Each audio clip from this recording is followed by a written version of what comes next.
Welcome back to the channel. This is Trendy Storm, and you are watching first part of What If Naruto Was Darth Revan of Old Republic. If you enjoy this video, please like, share, and subscribe to this channel. And for more exclusive and spicy content, follow me on Patreon. Link is in the description below. And now, wasting no more time, let's start the story. Take a breath piece is a myth I would have disagreed once, back when I was a genin and didn't fully comprehend the meaning of the word. I now understand it to mean lack of conflict. The absence of conflict is what I aim for, but those are two different things. Hatred and violence characterize war. Conflict arises when two entities have conflicting desires or when one entity has conflicting desires. For instance, rabbits want to live even though foxes eat them. Conflict exists there, however. There is no war because foxes do not despise rabbits or aim to destroy them. When two people argue, there is conflict but no violence. Either the truth prevails or both sides gain strength as a result of that conflict. Conflict is comparable to a forge's hammer and anvil, removing impurities and strengthening the steel. Both I and the Ichani hold this belief. Since conflict is a necessary part of being alive, there can be no peace. To be passionate is to be alive, and passion breeds conflict. Peace is a myth. Breathe out. All that exists is passion. We cannot have a future or a life without passion. Apathy is death, as Master K likes to say. I was shown this by Sai, Danzo, and the rest of Root. We wouldn't eat if we weren't hungry. We wouldn't breed if we didn't have lust. We couldn't collaborate without love, empathy, sympathy, or compassion. We won't defend if we're not angry or afraid. Hatred is nothing more than long-lasting anger, which I acknowledge as a hindrance. We would be nothing more than machines waiting to die if we didn't have any of these passions. Life is too valuable to waste like that. Death is apathy. There is only passion in life. Take a breath. My strength comes from passion. My passion and need for protection drove me to get back up, dust myself off, and try again whenever I was hurt, sometimes with injuries that would have killed anyone else. In fact, I created a jutsu that enabled me to use my notorious stubbornness to keep myself alive. Without my passion, I would never have had the necessary resolve. My strength comes from passion. Breathe out. My victory comes from my strength, but power is not a goal unto itself. You have lost sight of your goal if you believe that. What's the point if you need to sacrifice your lover in order to obtain the power you desire to, say, protect them? How most geniuses fail to grasp this is beyond me. Perhaps it's because they believe their minds are employed for purposes better than self-reflection. I wish I could give Fukasaku credit for introducing me to the practice, but the old toad passed away years ago before I understood its significance. One of the few things I agree with the masters on is the value of meditation and introspection. After all, how can you be sure that anything you do is what you really want if you don't know yourself? My victory comes from my strength. Take a breath. My chains are broken by victory. All of your effort will have paid off when you have reached your objective. You have earned a reprieve and your burden has been lifted. Of course, peace is a myth, and to live is to be in conflict. Then, if it is not important to you, you can either choose to sit it out or take up a new goal and be obligated to it again. You are free to do that. Breathe out. This is the Sith way, which is my new ninja technique. Over the years, conflict has sharpened and refined my nindo in unexpected ways.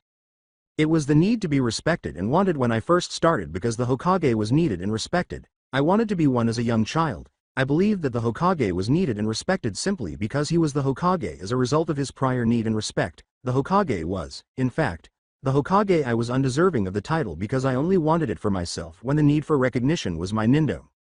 Take a breath. Then it turned into a matter of keeping my loved ones safe. I had been rudely awakened to the fact that I was a human sacrifice from birth. Every minute of my suffering was worthwhile because it improved the life of someone else. Why don't I do it my ninja way?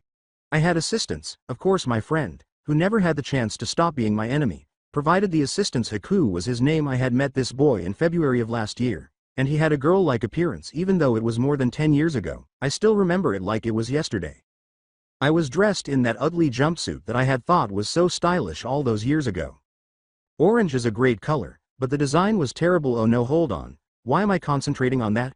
Perhaps I spent too much time with Ino in the past. In any case, Haku was hiding the Adam's apple with a black choker and a bright pink kimono. His androgyny was probably the source of his amusement. I guess it's better to find humor in it than to become insecure about it. I later learned that I was assisting him in gathering medicinal herbs for Zabuza Momochi, his master. This guy must be pretty important to you for you to be out here alone, gathering plants for him, I replied. Haku then made two coughing noises that sounded like, Alam. Alam. Yes, he is mine, my own, my precious SSSSSS. Hold on, I don't believe it happened that way. Perhaps my prescription needs to be changed again by the ship's doctor. Either that or I was poisoned once more. When will they realize that my strange immune system only makes me feel groggy for a few hours? However, Perhaps that was the intention in that instance. It was probably Malik, who was out for vengeance in any case. I joked that I had spiked his Juma on Nar Shaddaa and left him there. Let's just say that he emerged from the experience with a strange fear of Gizka and a jaw that needed to be amputated. I'm not sure if I want to know. Breathe out. I'm getting off topic, though that desire to defend grew to encompass all of the elemental nations during my apprenticeship with Ero Senin. An impossible undertaking, but impossible tasks were what I thrived on. After finishing, I searched for something else to do because there was never enough. Then I had an admittedly conceited thought, but it was the only one that gave my life meaning. Why settle for relieving the suffering of people in the elemental nations? Why not make an effort to end everyone's suffering, everywhere, forever? If being a human sacrifice meant that someone else would suffer regardless, what good was it? Obviously, I didn't succeed. I felt purposeless for years. I thought I had failed. I then got to know the Jedi. I had the same ability to use nature energy as they did because I was already a sage. I had a sense of belonging right up until they tried to make me follow their bullshit code. Peace reigns, and there is no emotion. There is calm instead of chaos. Knowledge exists. Ignorance does not. The Force exists. Death does not exist. In addition to being utterly wrong, that first line reminds me of Root far too much for me to ever feel comfortable with. One should always seek to control one's emotions and seek peace. Is something I would wholeheartedly support. However, it doesn't. Chaos and tranquility are the same. I don't really mind the other two. Fortunately, I found Master K to be a kindred spirit. She was serious about her work as a teacher. She would respond to my questions. Clearance be damned, if she didn't know, she would find out. She taught me Kenjutsu and how to make a lightsaber, so it wasn't, because I'm your master and I said so. Orange is, of course, my first and favorite. I still have it, which is unusual for Jedi, given that I made it 10 and 2 wars ago. Normally, they are destroyed one after another, but I adhere to Shinobi rule number 2, always maintain your equipment, especially orange laser swords of awesome. I worked missions with her for 5 years, until she was excommunicated. What did she do wrong? Having a daughter. Even though I had to change some of Brianna's diapers, she was still very cute. Unfortunately, I have no idea what became of either of them. I was then paired with Master Zar by the council. I took it out on him because he was a decent enough guy, but not Master K. A few small jokes here and there, pushing the boundaries of what I could get away with, that kind of thing, but no violence or raised voices. He was prepared for it. It seems that apprentices and masters often form such a close bond, and he took my rudeness well. Decent guy. As I mentioned, however, he adhered to the party line, making it challenging to have a traditional, unrestricted discussion with him, as I did with Master K and Ero Senin. The Mandalorian Wars followed. Take a breath. I begged the masters to simply allow me to assist. However, they refused. In order for the masters to keep their hands clean, I had to sit there and feel every single person die. I immediately resigned from the order. I was joined by hundreds, no, thousands of Jedi who felt the same need to assist. I have a clear memory of my speech. I stepped up to the podium while wearing Republic armor and a Jedi robe over it like a long coat. Even though I was being filmed by hundreds of cameras, I didn't feel anxious. People of the Republic, we have lost several worlds to the Mandalorians, but does this signal our defeat? No. It is a new beginning. The amount of Jedi fighting is merely 1/30th of their forces. So how is it that we are holding them back? It is because our goal is a righteous one. It has been over 50 years since Exar Kun, consumed by hatred, first turned the Mandalorians against us. We want our freedom. Never forget the times when the Mandalorians have trampled us. We, the Galactic Republic, have had a long and arduous struggle to achieve freedom for all citizens of our great nation. Our fight is sacred, our cause divine. We must send them a message, but not composed of words. We have wasted too much time with words. We need action now. The Mandalorians must be taught a strong lesson for their evil corruption. This is only the beginning of our war. Many of your fathers and brothers have perished valiantly in the face of a contemptible enemy. We must never forget what the Mandalorians have done to our people. By focusing our anger and sorrow, we are finally in a position where victory is within our grasp, and once again, our most cherished nation will flourish. Victory is the greatest tribute we can pay those who sacrifice their lives for us. Rise, our people, rise. Take your sorrow, and turn it into anger. The Republic thirsts for the strength of its people. Glory to the Republic. There was a huge round of applause, but I swear someone started yelling, "Sieg Zeon," or something similar. We then gave the Mandalorian ass a kick, but that was just the start. I soon learned that the Mandalorians were only an expeditionary force and that the true threat had not yet materialized after they were routed. And I took their leader's helmet. The Sith. There would be plenty of time to get ready. A few decades I attempted to notify the Jedi Council, but they dismissed me after all. I was just a deserter. The Republic was my next choice, but they were too keen to return to normalcy, and possible invasions are bad press. So I took the necessary action. I had to follow Shinobi protocol. In order to understand their strategies, I studied the Sith ways. However, I found the Sith code to be too logical. It fulfilled my Nindo. However, I had work to do in order to pretend to be OP4, opposing forces, a term used to refer to those who play the enemy during wargame training, and essentially give the Republic a flu shot. My loyalist forces studied Sith tactics. Inject a tiny quantity of the virus to help the body become accustomed to combating it. But it's similar to giving an AIDS patient a flu shot. In other words, even though I'm throwing the punches, we're sweeping the floor with them. Breathe out well. I can feel my sage senses tingling. A trooper opens the door, and I snap out of my reverie. He didn't even knock. How impolite. There must have been an emergency, such as a group of Jedi sent to kill me who managed to evade all of my dark Jedi and hundreds of troops who had been specially trained to eliminate Jedi. Oh no, as if that were to occur. Lord Revan, a team of Jedi sent to assassinate you somehow made it past all of the dark Jedi and hundreds of troopers specially trained to take down Jedi, and are headed towards the bridge. Oh, shit. Wearing my supreme Sith robes of super badassery, I hurried to the bridge once again. I'm grateful to Eno for teaching me what burgundy is. The armor pieces were originally orange, but during the war, they became so stained with blood that they turned burgundy. Hey, try staying clean in a jungle while being shot at, and the guy next to you just stepped on a landmine. On a good day, that is. Fortunately, I arrived at the bridge before the intruders did, so I wait for them by confidently gazing out the window. Hey, invading the Dark Lord of the Sith's flagship isn't something that happens very often. I have to maintain appearances. Whoa, they've arrived. 5. Let's see. Padawan, Padawan, Padawan, Padawan. What the hell? Are you not ever a master? They know who I am, don't they? They must be unaware of my identity. Bitch, I'm the Jugger, the Dark Lord. I think Orso Antilles, the lone dark Jedi on the bridge, rushes them. 5 seconds later, he is dead. Goodbye, as they say. He was a bit of a jerk. He was taken out by a Padawan who wore heavy pants. You cannot win, Revan, she exclaims as soon as she catches her breath. Whoa, she thinks she's hot shit after taking out a dark Jedi who wasn't very tough. I realize I missed a cue because she's staring at me expectantly. Oh, is this where I start monologuing? Oh, okay. Blah, blah, blah, dark side, blah, blah, blah. My plans will be complete. Bwahahahahahaha. There, you happy? I respond. The aspect of the Sith that I adore. They made yelling at people a martial art. I'm good at one because of my innate talent and what I've learned from watching Kakashi. I was winning, judging by the Padawan who spoke, gritting her teeth and giving me a death glare. Fantastic. She seemed to go into a trance, but she soon recovered her composure. Then I was hit by the other 4. It only took me a moment to realize that she was attempting to use genjutsu on me, a subtle genjutsu that demoralizes. It was a diversion, but it hardly affected me because of my own stubbornness. The other Jedi fought like frickin' crazy people. I became aware of what was happening and who that Padawan was as I lit a red lightsaber, one of my spares. My real one is securely kept somewhere else.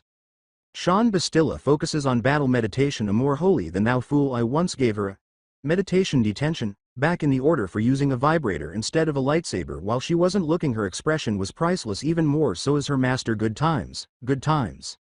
In any case, all it takes to interfere with battle meditation, I'm not a total beginner myself, is to interfere with the meditator's focus. I've got a thought.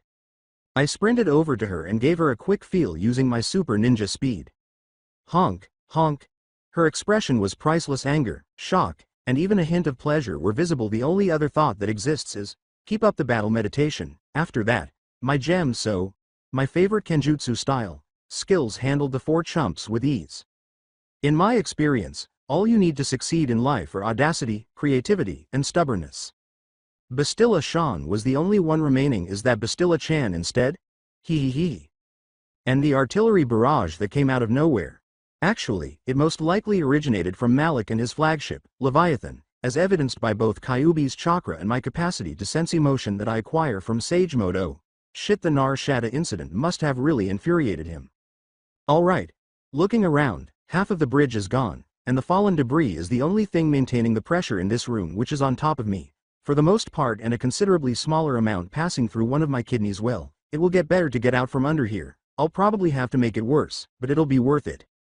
I lift the debris off of me and emerge from under it using my shinobi strength, which is enhanced by nature energy. Bastilla-chan is in a similar situation, but she is stuck because she has fewer, less severe wounds but not nearly as much badassery. My heart is bleeding. Damn it, in multiple ways I'm leaking like a sieve because of the piece of rebar between my ribs. Now that I think about it, I'm beginning to feel a little dizzy. I assist Bastilla beneath the rubble. She gives me a startled look. Why? I respond, just because I'm a Dark Lord, does not mean I'm an asshole. And it seems that the effort and blood loss are too much for me because I immediately nod off. I've developed the sort of habit of waking up as a shinobi without drawing attention to myself. This gives you the opportunity to listen in and develop some situational awareness. Masters, with all due respect, he saved my life when he didn't have to. Even though it was not in his best interest, I believe he may one day be redeemed. Thank you for the vote of confidence, that's good to hear. I'm so happy that someday I'll be forgiven by a group of sanctimonious, heartless jerks who let millions of people die so they could use meditation rather than reconnaissance to determine whether there was a deeper threat. I understand the value of self-reflection, but it doesn't reveal anything more than what you already know, and when I tell them that there is a bigger threat, they brush it off as unfeasible simply because I finished the damn job instead of sitting on my ass. No, I'm not resentful. What inspired you to do that? While your compassion is to be commended, Padawan. No, it isn't. The code prohibits it. Remember that there is peace and no emotion. Furthermore, compassion cannot be spelled without passion. This is our only chance to win the war against the Sith. We must erase his identity as Darth Revan, so he may lead us to the Star Forge, the source of the Sith's power. Have any of you tried to inquire? It's not as if I don't know the schematics by heart, in case I need them in the future. Furthermore, it's not as though I have control over the one that already exists. And after Malik shot me in the ass with an anti-ship cannon, I'm not inclined to do him a favor and keep quiet. Don't bother asking now, because I'm even less inclined to do you a favor now that you jerks publicly acknowledge your desire to erase all of my memories. You know, the worst fate for someone I can imagine, and I had to put up with a demon lord for the majority of my life, so I can think up quite a few nasty ones. You won't, even though you jerks might end up erasing the part of me that is aware of its location. And where did the Sith get their power? Bullshit. It simply increases the speed and cost of warships. It's convenient, but without it, we would still pose a threat. Begin the procedure. Idiots, they don't know a number of things. 1. Superior to what they have attempted, similar to the Kyuubi, for example. 2. Willpower directs the energy of nature. They are less obstinate than I am. 3rd, I am more cunning than they are. 4th, I possess a memory storage seal originally intended to help me memorize information more quickly. It will function well enough to store backup memories in case they manage to pull it off. Maintaining my memories while persuading them that they had successfully brainwashed me was easy. I learned a great deal from Ero Sennin. You see, many believe he is the world's worst at stealth. He has little self-control, speaks and acts without thinking, wears bright clothes, and shows his heart on his sleeve. Does that sound like someone else? It should. They forget that he was the greatest spymaster and infiltration expert in Konoha. In your opinion, what lessons did he impart to me during our 3 years together? It certainly wasn't ninjutsu. I'll use that training and do the shinobi thing. Play along. Give me some time. I'll do what I always do when the time comes. Put an end to the conflict, defend those in need, and become their fucking messiah. But for the time being, Uzumaki Naruto, a smuggler recruited by the Republic Navy, is the only one, so Darth Revan must keep quiet.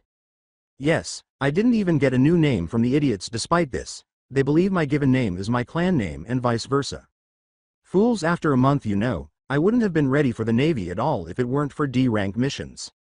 I received the worst jobs out of all the conscripts sent to the Endar Spire. After all, I was that scumbag smuggler who was caught selling weapons to the eco-terrorist group Mon Calamari, which only joined in order to get out of jail. It doesn't matter that there isn't an eco-terrorist organization in Mon Calamari. Having the Dark Lord of the Sith on latrine duty is probably making someone in the know laugh. But it wasn't all bad. I became friends with someone. I had cleaned the current seat halfway through. I would have finished the shadow clones in 5 minutes if I had less experience. However, I understood how crucial it was to maintain a low profile, so I put up with it. I was joined in scrubbing by a man, a brunette with a rather impressive beard. In addition, he had on a fantastic jacket, orange, indicating a well-mannered man. So, what did you do to get this shitty job? Break dress code? I asked, gesturing to the striking yet unconventional jacket. He chuckled. Nah, just thought you could use a hand. Well, that's neighborly of you but unnecessary. I disagree. I saw your records. No disciplinary action, but you pulled this duty every single time it came up. That's not right. This kind of duty should be spread out. Well, I am the no-good smuggler. Doesn't matter. Besides, if you were as no good as you had claimed, you would have complained by now, and someone who was no good wouldn't have been on the front lines during the previous war. What makes you think I was? I remember you DXUN, Operation Monkey Jump. Okay. I do remember that one in honor of old man Hokage and his son Asuma. I gave it that name in addition. We were in a jungle, which is a common habitat for monkeys, and our mission was to prevent the Mandalorians from jumping from DXUN to Onderon somewhere in the chaos. I lost my robe, and now I'm wearing only ordinary Republic armor. I guess he thought I was just a grunt. You were an officer, I could tell that much. Alright, perhaps not. But you did grunt work, just like the rest of us personally made sure we were doing okay, while pretending to be a grunt, in order to find the real story, and not lip service. We were done by then. In fact, I recall you helping me out in a similar situation. I had just gotten this jacket from my wife, and I wore it everywhere. An officer stuck me with KP for being out of regs. I now recall him, Karth, right? He would not stop talking about his wife and child at the time. How's the family doing? His once friendly face became icy, killed by the Sith bombardment of Telos 2 weeks ago. Goddamn you, Malik. Before I could reply, he shifted the topic. So, you could say I'm just returning the favor. By the way, we haven't been formally introduced. Karth Onasi, captain of the Endar Spire. Naruto Uzumaki, and you stole my shtick. He chuckled. That I did, but I thought it was Uzumaki Naruto. It is, if you're where I'm from there, it's customary to introduce yourself surname first. Some mindless bureaucrat put it down that way before I could get the hang of introducing myself the way you're familiar with. He nodded. I see. Well, I'd better get back to the bridge. Some Jedi showed up around the same time you did, and she's worse than my mother-in-law. I was powerless to resist. Bastila Chan, right? I heard about her. Sounds like a bitch. Trying not to laugh, he snorted. I think it's pronounced Bastila Shan, and yes, she is, which is why I need to go rescue my crew from her. He left, and I told him, I'll get started on the petition for your medal for such selfless sacrifice. I appreciate it. He returned the call. I became friends as a result now that I was the captain's war buddy and not some shady smuggler. The other crew members retreated. Naturally, everything that was going well ended when the red alert klaxons began to scream while on a routine trip to Terrace. Yes, it appears that since Republic intelligence last checked, the Sith have had a fleet stationed there. I believe we will require a larger boat. The majority of officers prefer to think in terms of Dajaric, chess, ratios, or shogi. They will acquire an advantage if its value outweighs its cost. Otherwise, they won't. They are winning if they have more forces. A single unit is worth more to that score if the forces they do have are better equipped, more experienced, or trained. Certain units perform particular tasks. Pawns are cannon fodder, bishops move diagonally, and knights move at right angles. Rooks and knights are more valuable than pawns, etc. These officers would be able to sum up the Endar Spire's chances in a single word after just one glance at it: surrounded by more guns and warships, boarded, and caught completely off guard. Fucked. No significant Sith casualties are anticipated. As the former Grand Admiral of the Republic Navy and later the Sith, I am terrible at Dajaric, chess, and shogi. For life is not shogi, chess, or Dajaric. War isn't either. Pieces on the board do not simply stand by while they are taken, nor do both sides begin on an equal footing. Shikamaru didn't understand that until Asuma passed away. I've always understood it. Cookie-cutter specifications do not apply to humans. We don't only move diagonally or at right angles. When our king is lost, we do not necessarily lose. We go wherever we please, and when we or our king are taken, we kick and fight back. There aren't many rules, and the ones that are can be terribly misused. You're not trying if you're not cheating. Rookies haven't yet realized this, which is how they differ from officers and veterans. The majority of officers don't make an effort to learn this since they are taught strategy at prestigious universities and believe that is all that is required. Veterans have figured this out and know what they can get away with. I am skilled at that. I disagree. As a result, there is no denying that the Endar Spire is broken, but we can cause the attacking forces to bleed if we use the appropriate amount of batshit insanity, and since I have a lot of that, they will bleed. Because, my lord, I have a clever plan that will work no matter what. Now you can start running in fear. My plan's first step is to get to the bridge. A few Sith trooper squads attempt to stop me, but I am easily defeated by my standard issue blaster rifle. Karth calls me on the comlink and requests that I head to the escape pods. I tell him to leave without me. What? Why? You can make it. I know I can, Karth, but I have a better plan. I'm going to pull a Naboo. Okay. I get that this is a stunt you've pulled in the past, but neither war came close to the core. What were you doing at Naboo? I wasn't. I was at Alther. Then why do you call it a Naboo? I thought I was at Naboo at the time. Navi computer glitch. A flashback. I'm afraid I can't do that, Revan. Force. Damn it, Revan. Why did you pick now to try experimenting with AI? Malik was upset. In response, I removed the Navi computer's hard drive and fired my blaster pistol 3 times at it.